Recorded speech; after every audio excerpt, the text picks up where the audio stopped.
Les Miserables by Victor Hugo.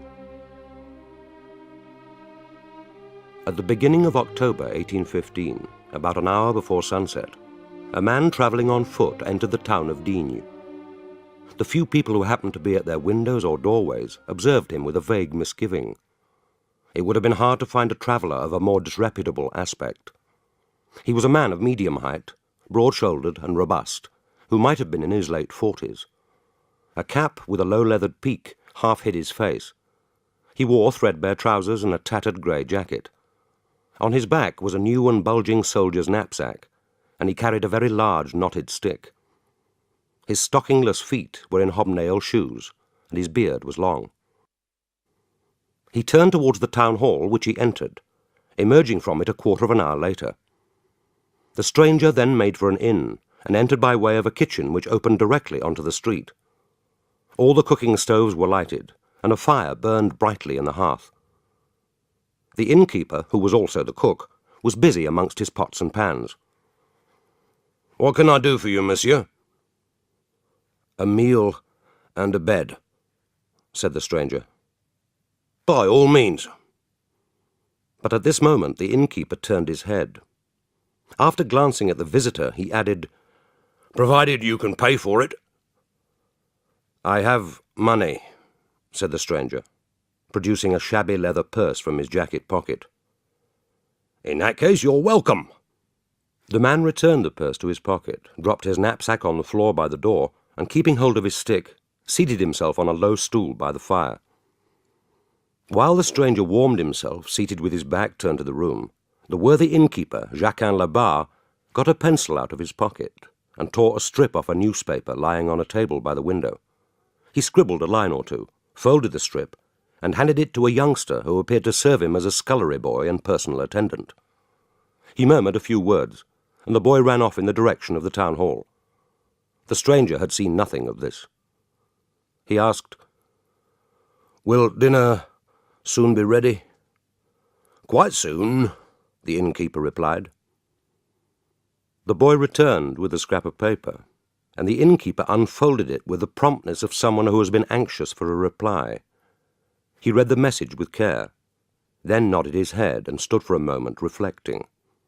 Finally he went over to the stranger. "I'm sorry, monsieur. I can't have you here." "Why? Are you afraid I shan't pay? Do you want me to pay in advance? I tell you I've got the money." "It isn't that." The words seemed to shake the stranger. "But I'm dropping with hunger. I've been walking since daybreak. I've covered a dozen leagues. I must have something to eat."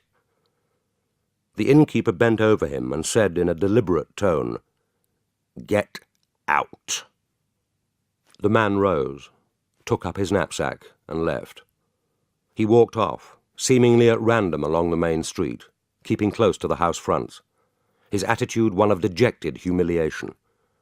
It was growing dark. He looked about him, seeking some shelter for the night. He came to the prison. A bell chain hung by the doorway, and he pulled it. A panel in the door slid back. "Monsieur," said the man, removing his cap, "will you be so kind as to let me in and give me lodging for the night?" "This is a prison, not an inn," said the voice of the doorkeeper. "If you want to be let in, you must get yourself arrested." The panel closed. The stranger moved on into a narrow street, where there were a great many gardens, some enclosed only by hedges to give it a cheerful appearance. Night was closing in, and the cold alpine wind was blowing. By the last gleam of daylight, the stranger saw in one of the gardens flanking the lane a sort of hut, which looked as though it had been made of turfs. Clambering resolutely over a low wooden fence, he went to examine it. It had a very low, narrow doorway, and seemed to be one of those temporary shelters which road workers put up. This was what he assumed it to be. He was cold and famished. Hunger he was resigned to, but here at least was some protection against the cold. Places of this sort were not generally occupied at night. Lying flat on his stomach, he wriggled inside. It was warm, and there was a bedding of straw. For a moment he lay motionless, too exhausted to move. At this moment he heard a fierce sound of growling, and looking up saw the head of a large bull mastiff outlined against the faint light beyond the entrance. The hut was a dog kennel. Grasping his stick and using his knapsack as a shield, the man fought his way out, not without further damage to his tattered clothes. "I am not even a dog," he exclaimed. Being unfamiliar with the streets, he resumed his haphazard wanderings. As he crossed the cathedral square, he shook his fist at the church. Exhausted and with no further hope, the outcast stretched himself on a stone bench by a doorway in the square. An elderly lady who came out of the cathedral at this moment saw him lying there and asked, "What are you doing?" He answered roughly and angrily, "My good woman, you can see what I'm doing. I'm sleeping here." "On this bench?" she asked. "I've slept for 19 years on a wooden mattress," the man said. "Now it's stone." "Why don't you go to an inn?" "Because I haven't any money." "Have you tried everything? You can't possibly spend the night here. You must be cold and hungry. Someone would surely take you in out of charity." "I've knocked at every door." The lady touched his arm and pointed across the square to a small house beside the bishop's palace. "Have you knocked at that one?" "No." "Then do." That evening the Bishop of Digne, after returning from his customary walk through the town, was working late when there was a heavy knock on the door. "Come in," said the bishop. The door was flung widely open, as though in response to a vigorous and determined thrust. A man entered. We know the man already. The firelight falling on his face disclosed an expression of exhaustion, desperation, and brutish defiance. He was an ugly and terrifying spectacle. He said, in a harsh voice, "Look, my name is Jean Valjean. I'm a convict on parole. I've done 19 years in prison. They let me out 4 days ago, and I'm on my way to Pontarlier. I walked from Toulon in 4 days, and today I covered 30 miles. When I reached this place, I went to an inn, and they turned me out because of my papers, which I'd shown at the town hall, as I'm obliged to do. Nobody wants me anywhere. I've got 109 francs and 15 sous, the money I earned by 19 years' work in prison. I'm ready to pay. Will you let me stay?" It was the bishop's turn to speak. "Sit down and warm yourself, monsieur. Supper will very soon be ready, and a bed can be made up while you're having a meal." And now the man whose face had been so hard and sombre was suddenly and remarkably transformed. "Monsieur le curé," said the man, "you're very good. You don't despise me. You've taken me in, though I've not concealed from you where I've come from and what I am."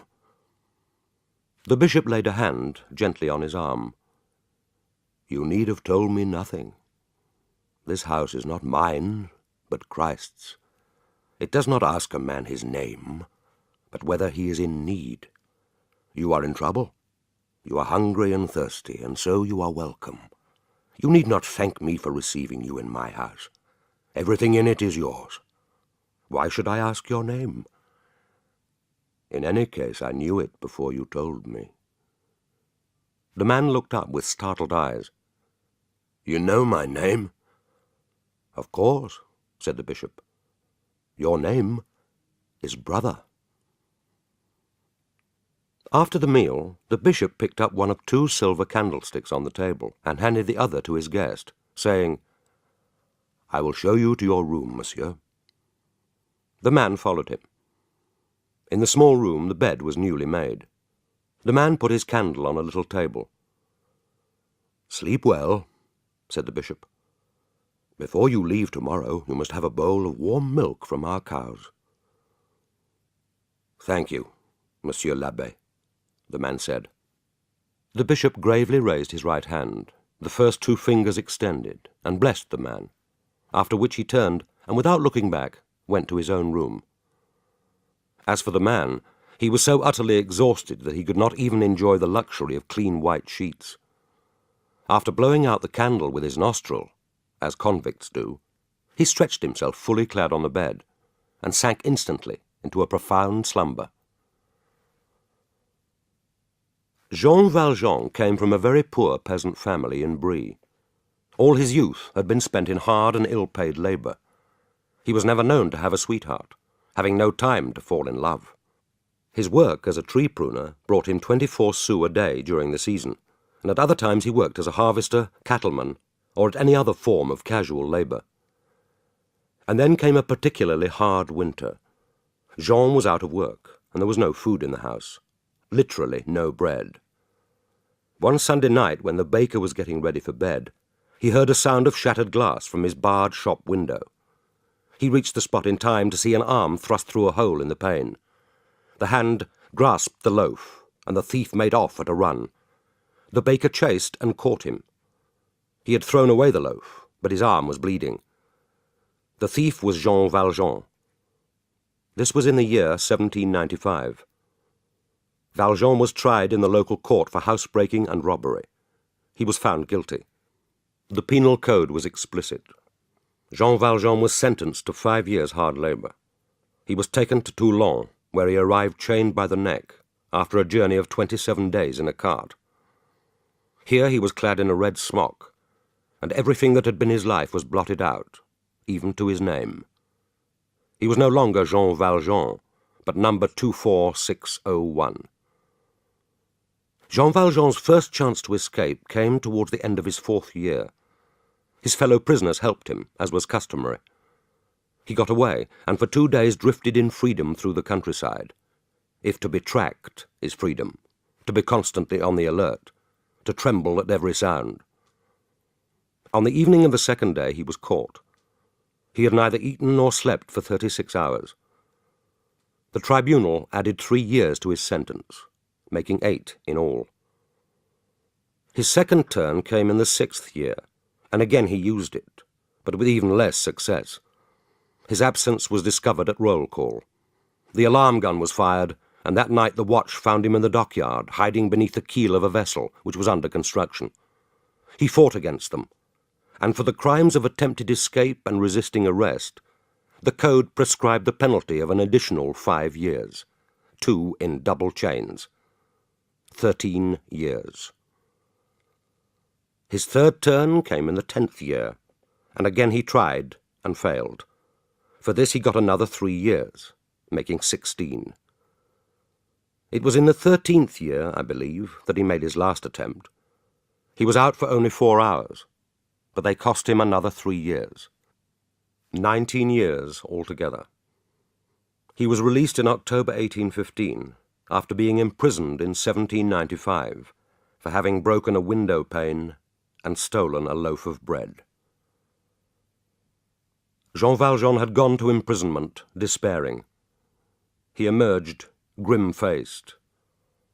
What had taken place in this man's soul? A detail which we must not fail to mention is that in physical strength, Jean Valjean far surpassed any other inmate of the prison. On fatigue duties, or hauling an anchor chain, or turning a capstan, he was worth 4 men. Once, when the balcony of the Toulon town hall was being repaired, one of the pillars which supported it came loose and was in danger of falling. Valjean, who was on the spot, propped it up with his shoulder until help arrived. He spoke seldom and never smiled. What could his thoughts be? Year by year, slowly but inexorably, his spirit had withered. During his 19 years' imprisonment, he had not shed a tear.